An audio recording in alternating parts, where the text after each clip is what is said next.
Me presento con ustedes, soy Eugenia Díaz Antonio, estudiante de la Universidad San Carlos de Guatemala con sede en Santa Eulalia. En esta oportunidad me complace platicarles sobre lo que son las estrategias que promueven la enseñanza-aprendizaje.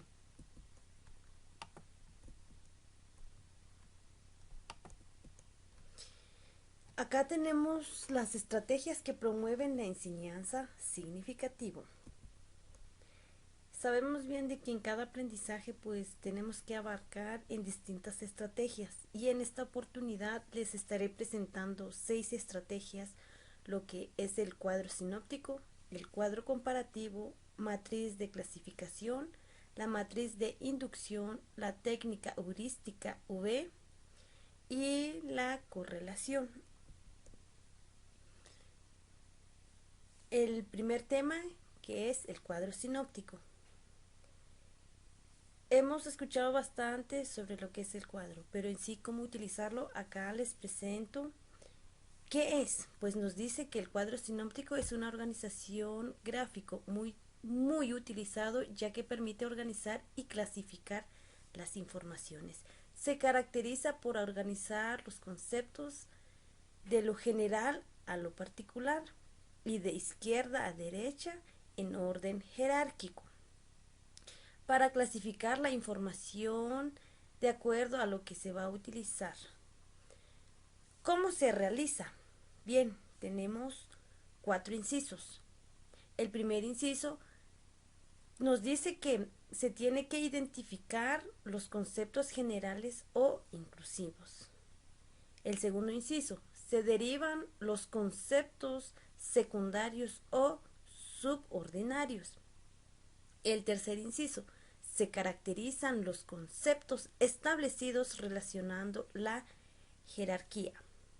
Y pues el cuarto inciso nos dice de que se tiene que utilizar llaves para señalar las relaciones. Esta es la manera en cómo nosotros podemos realizar. ¿Para qué se utiliza? ¿Por qué nosotros utilizamos el cuadro sinóptico? Bien, nos dice de que el cuadro sinóptico nos permite establecer relaciones entre conceptos. También desarrollar la habilidad para clasificar y establecer jerarquías. Nos permite una buena organización y también nos facilita la comprensión de un tema. Aquí les presento un ejemplo. Y el ejemplo se trata, bueno, tenemos que tener el tema principal, que es lo que está presente, lo que es el aprendizaje significativo. Lo que nos lleva a que tiene 4 subtemas muy importantes. ¿Por qué razón? Porque el aprendizaje significativo nos interpreta muchas situaciones. Entonces, está la intrapersonal, la cognoscitiva, la situacional y también tenemos lo que es el afectivo social. Y nos dice de que se requiere lo intrapersonal tiene que tener, el cuadro tiene que tener su tema general, sus subtemas y también la importancia que debe tener cada subtema.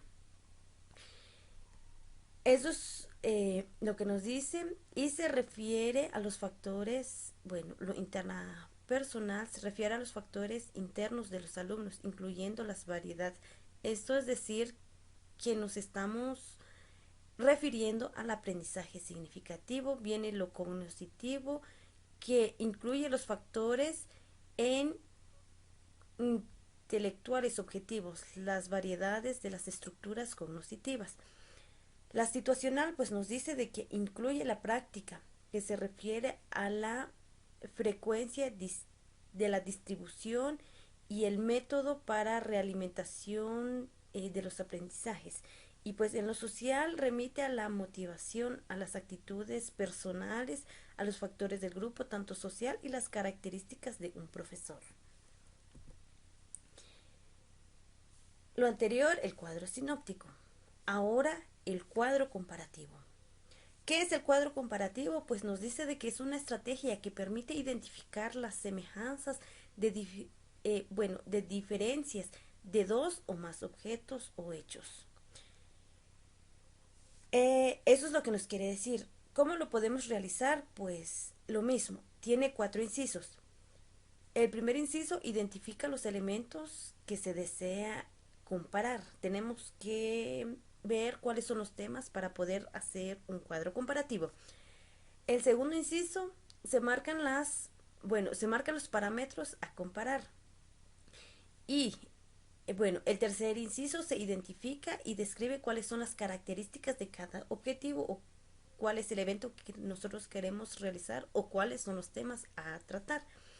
El cuarto inciso, se enuncian afirmaciones, es decir, es un sí o sí, donde se mencionan las semejanzas, las diferencias más relevantes de los elementos a comparar. ¿Para qué lo utilizamos? Bueno, nos dice de que el cuadro comparativo permite desarrollar las habilidades de comparar, lo que constituye a la base para la emisión de juicios de valor. También facilitar los procedimientos de datos, que es lo que nosotros queremos saber, lo cual antecede a las habilidades de la clasificación y caracterización informal. También nos ayuda a organizar el pensamiento. Eso es lo que nos quiere decir el cuadro comparativo. A continuación les presento un ejemplo. Acá tenemos el cuadro comparativo que va a ser sobre Jean Piaget y Lev Vygotsky. Acá tienen algo en común. Por ejemplo, ellos se hacen lo que son las preguntas. Jean Piaget se hace la pregunta y dice de que encuentra que hay ciertas tareas intelectuales que los niños no pueden realizar a pesar de que se les proporciona la enseñanza. Y lo que Vygotsky nos dice, de lo que él se cuestiona, de que la pregunta de Vygotsky la que se hace es totalmente distinta, ya que plantea cómo adquiere el ser humano el conocimiento. La respuesta que este pensador desarrolla para establecer interrogantes se constituye en que hoy se podría denominar el constructivismo social y el socioconstructivismo. Entonces, Jean Piaget y Vygotsky se hacen las mismas preguntas, pero no se dan las mismas respuestas. Tenemos también la importancia. Según Piaget, nos dice de que no tiene importancia, pero según Vygotsky, pues nos dice de que el constructivismo social de la escuela pues se caracteriza fundamentalmente por concebir el desarrollo de los pensamientos y las conciencias como un proceso de carácter sociohistórico y cultural. ¿Cuáles son las divisiones? Pues Piaget nos da 3 divisiones. El primero, lo que es el periodo sensoriomotor, que es eh, de 0 a 18 o 24 meses. Lo que es el periodo operaciones concretas, que es de 24 meses a 11, 12 años. Y también el periodo operacionales formales, que es de 11, 12 hasta los 15 y 16 años. Pero, ¿qué nos dice Vygotsky? De que él clasifica las divisiones en 2. El primero es el que construye en la vida cotidiana, mediante la educación informal, en que participa el sujeto en la vida familiar y comunitaria. Y el segundo nos dice de que son construidos en la educación formal con base a los espontáneos. Estos dos filósofos nos dan su punto de vista hacia lo que son las divisiones, pero realmente tienen algo en común, pero más sin embargo no tanto concuerda lo que cada uno dice. La equilibración, pues Piaget nos dice de que es el mecanismo de ajustes inteligentes al ambiente, pero Vygotsky nos dice de que la apropiación del conocimiento como el paso desde una zona de desarrollo real o actual, es decir, cuál es en donde está enfocado. La acomodación, bueno, con Piaget nos dice de que es el proceso complementario al de la asimilación. Y pues Vygotsky nos dice de que la educación es el dominio ingenioso de los procesos naturales del desarrollo. Acá concuerdan en la asimilación. Pues es entendida como acá es donde estamos. Es entendida como la incorporación de un elemento exterior, la información, los objetivos, los acontecimientos y entre otros. Y según Vygotsky nos dice de que la educación, esta importancia que tiene el rescate de las experiencias previas. Nos damos cuenta de que este cuadro comparativo nos tira la perspectiva o el punto de vista de Jean Piaget y también Vygotsky. Entonces aquí estamos comparando qué es lo que el filósofo Piaget nos dice y qué es lo que nos dice Vygotsky. Aquí es donde nosotros estamos haciendo una comparación de contenidos y qué es lo que cada uno nos ofrece. La matriz de clasificación, ¿qué es? Pues nos dice de que es una estrategia que permite hacer distinciones detalladas de las características de algún tipo de información específica. Es decir, el objeto es formar conjuntos o clases. ¿Cómo lo podemos realizar? Se identifican los elementos que se tiene propuesto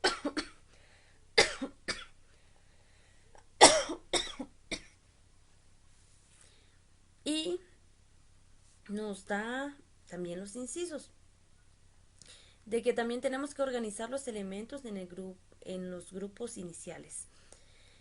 Se denominan los elementos y las categorías que se van a clasificar. Se identifican las características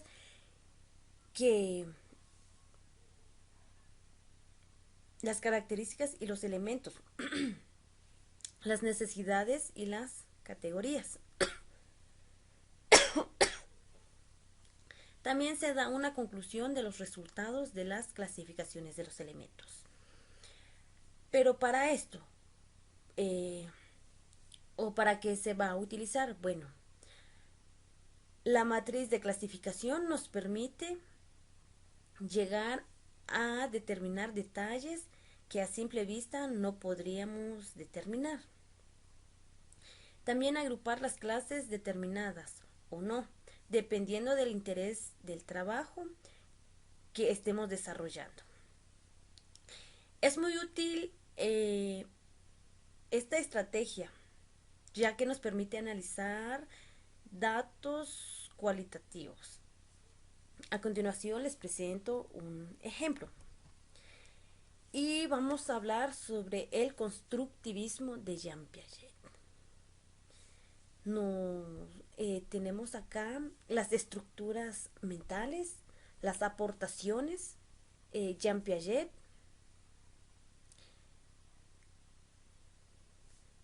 Acá también tenemos el desarrollo cognitivo. Acá nos dice de que, bueno, dependiendo de cómo nosotros queremos utilizar esta estrategia, ya que podemos marcarlo con una X y no abarcar tanto.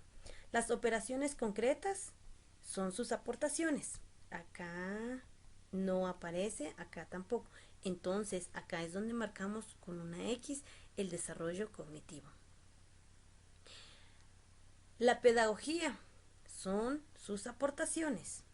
El desarrollo sensomotor es el desarrollo cognitivo. Las representaciones constructivistas, lo que Jean Piaget nos habla.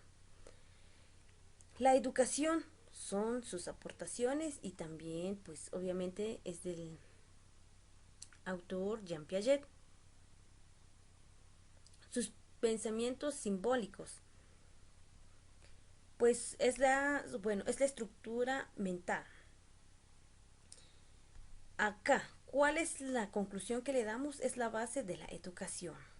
¿Por qué marcamos en las aportaciones? Porque sabemos bien de que la pedagogía es la base de la educación de las aportaciones de Jean Piaget. Acá también aportó muchas ideas acerca ¿de qué? De representar el constructivismo. Se relaciona mucho pues con la educación. ¿Por qué razón? Porque da aportaciones derivados donde se demuestran las habilidades. Continuamos con la otra estrategia que es la matriz de inducción. ¿Qué es? Bueno, nos dice de que la matriz de inducción es una estrategia que sirve para extraer conclusiones a partir de fragmentos de información. ¿Cómo lo podemos realizar? Acá tenemos también 4 incisos. Normalmente no se trabaja mucho porque dependiendo cómo uno lo va extrayendo la información. Y nos dice el primer inciso de que se tiene que identificar los elementos y parámetros a comparar, puesto que el primer paso es comparar los elementos. El segundo inciso, se toma nota de ellos y se escribe. Tenemos que tener a mano una pluma y una hoja para tomar apuntes, dependiendo qué es lo que nosotros queremos realizar. El tercer inciso, se analiza la información recolectada y se buscan patrones. El cuarto inciso, se extraen conclusiones con base en el patrón observado. Se buscan más evidencias que confirmen o refuten las conclusiones. Bueno, acá es como nosotros podríamos realizar lo que es una matriz de inducción. ¿Para qué se utiliza? Bueno, sabemos bien de que la matriz de inducción nos permite extraer conclusiones, identificar elementos de comparación. También podemos identificar semejanzas y diferencias entre conceptos, temas o hechos. Pues también desarrollar los pensamientos críticos, analizar, sintetizar y pues emitir juicios. Cuando hablamos de un aparato crítico, ¿a qué nos referimos? Es en el marco teórico o marco referencial de la tesis del tema central. Estamos hablando de una discusión que aporta el autor, la cual verdaderamente constituye una inducción. Bueno, les voy a presentar también un ejemplo, de la matriz de inducción. Y vamos a hablar sobre lo que son los fundamentos epistemológicos del constructivismo. ¿Por qué razón? Porque sabemos de que tiene su origen, sus conceptos, cuáles son las fases y según quiénes de los autores. Bueno, tenemos lo que es el apriorismo, empirismo y también está lo que es interaccionismo. ¿Cuál es el origen? Pues nos dice de que el origen del conocimiento está en la persona. Según quién del autor, pues René Descartes. También el concepto de él nos dice de que significa antes de entrar y también en el contacto con la realidad o en la experiencia. ¿Cuáles son sus fases? Pues La razón es la única fuente segura del conocimiento, es lo que nos dice René Descartes. En el empirismo tenemos a dos autores, John Clark, David Hume. Entonces, nos dice de que el conocimiento se encuentra en la experiencia, ese es el origen. El concepto describe el conocimiento que nace de la experiencia. También se trata de una estructura del tipo filosófico basada justamente en datos que se desprenden de toda experiencia. ¿Cuáles son las fases? Bueno, nos dice de que todo lo que está en la mente pasa por los sentidos. Nos damos cuenta de que siempre hay alguna diferencia acá lo que nos dice. Y el último, el interaccionismo.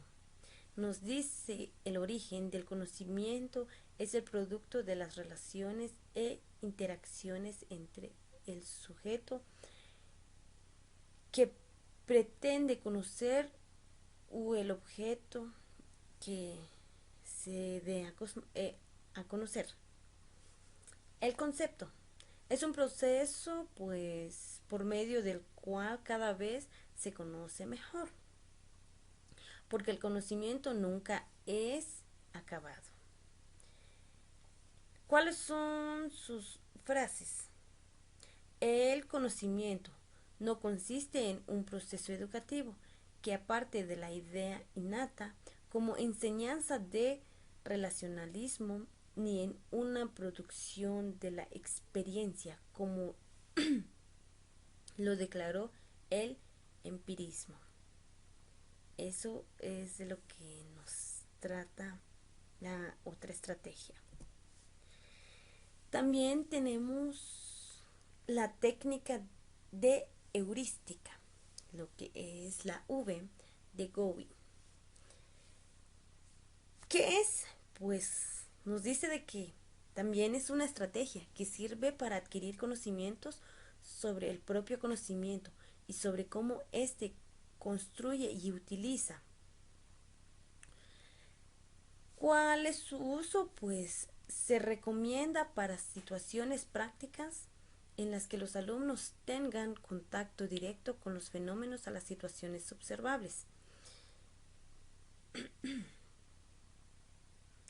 Eh, Acá nos menciona también 4 elementos. Nos menciona más elementos. Entonces está lo que es la parte central, es decir, el título o tema. El tema general, el punto de enfoque. ¿Qué es lo que nosotros vamos a querer tratar? ¿Sobre qué vamos a hablar? El propósito, cuál es el objetivo de la práctica que contiene esta técnica. Está también lo que es la teoría, es el marco que explica el porqué de un comportamiento del fenómeno de estudio.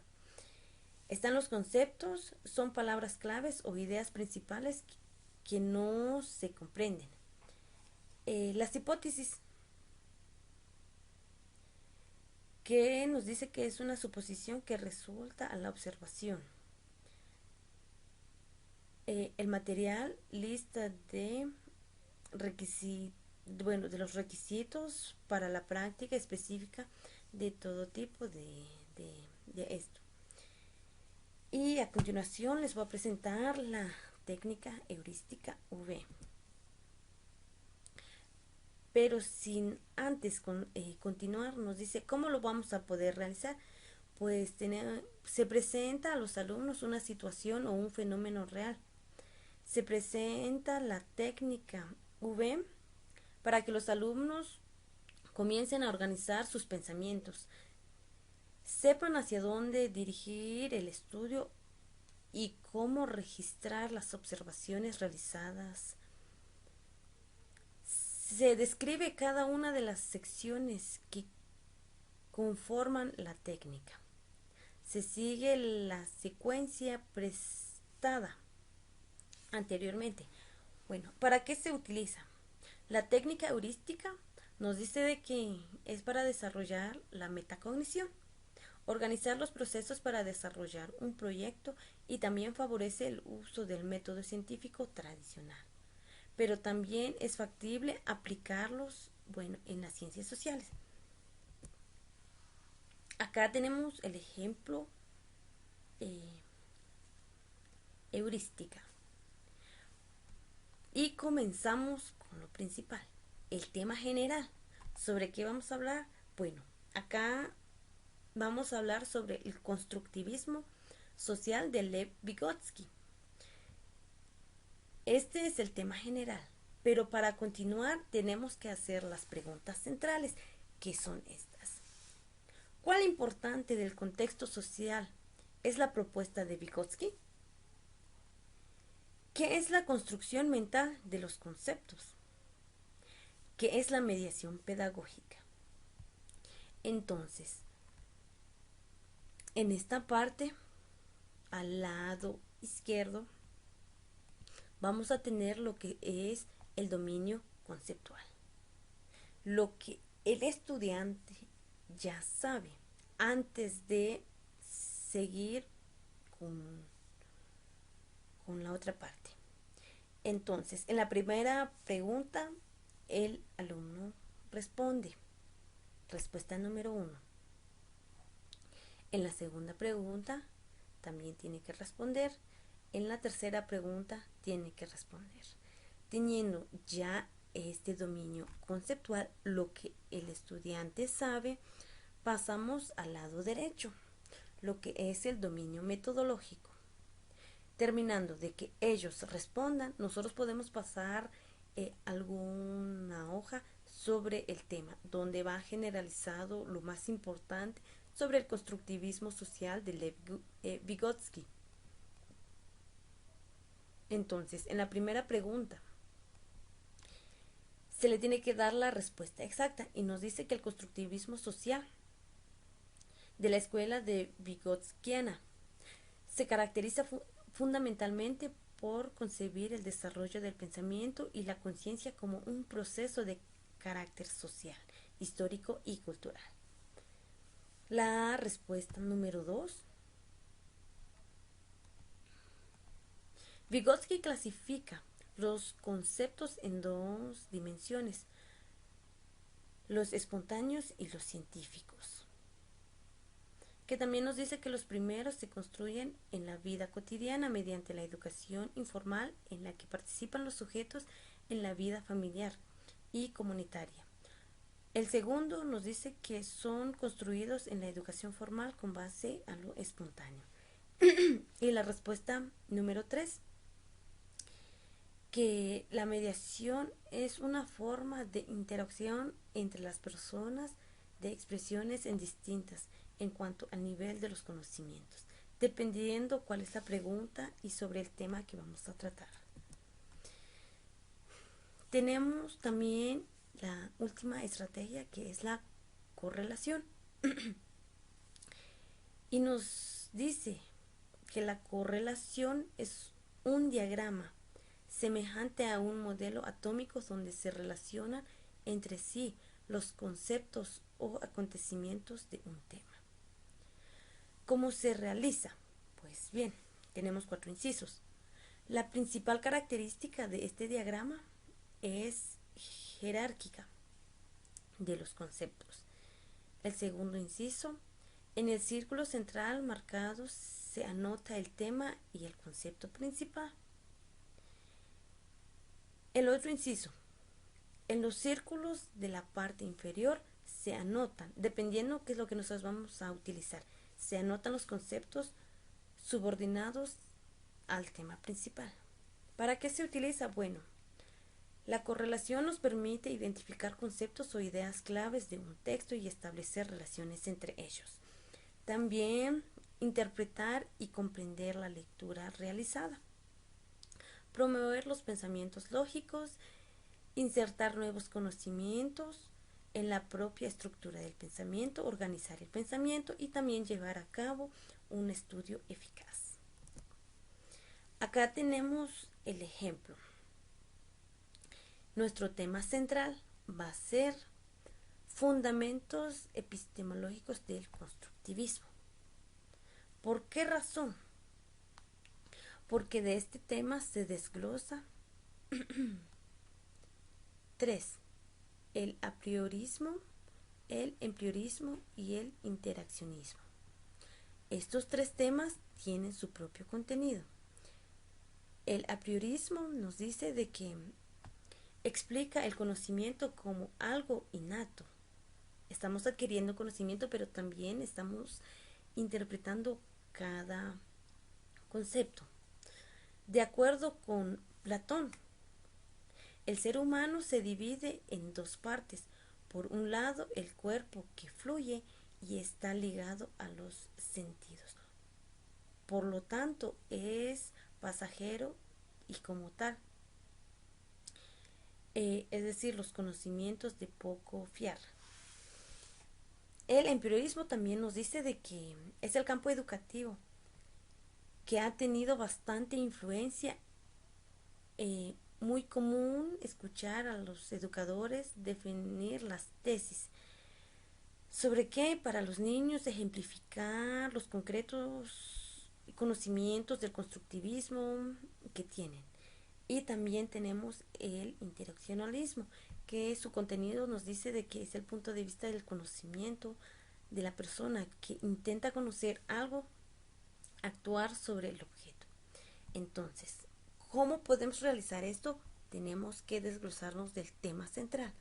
Del tema central se desglosan los subtemas, que serían los que están acá. Y de los subtemas, pues estaríamos extrayendo lo que son los conceptos, las ideas que uno adquiere. Bien, estas son las 6 estrategias que yo puedo explicar. Espero y hayan comprendido los detalles. Muchas gracias.